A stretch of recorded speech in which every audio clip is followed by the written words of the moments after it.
Sunday's gospel talks about the Pharisees and the Scribes, and they're sort of hassling Jesus. Why do your disciples not live according to the tradition of the elders, but eat with hands defiled?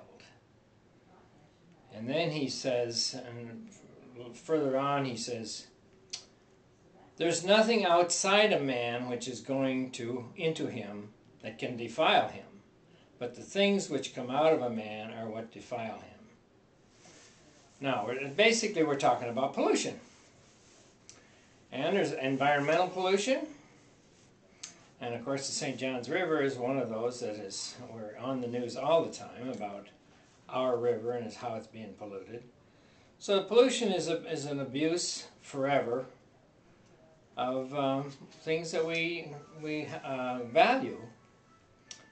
And so we have air pollution, we have water pollution, we have soil pollution, moral pollution.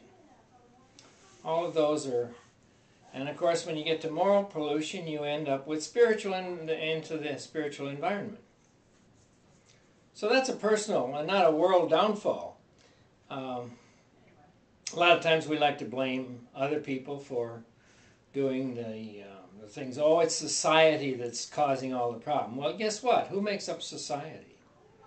Each one of us individually makes up society. So we can't separate society from ourselves. We are society, and we can't pass on all the blame onto onto somebody else, because we're part of the problem, and also we're part of the solution.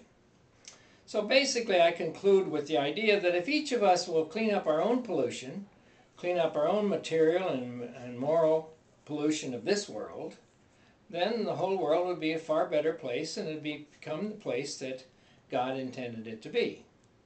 Now we know that every one of us is not going to do that to the best of our ability, but the more we do it, the less pollution we leave behind us. And so that's basically the message of this week's gospel. Okay?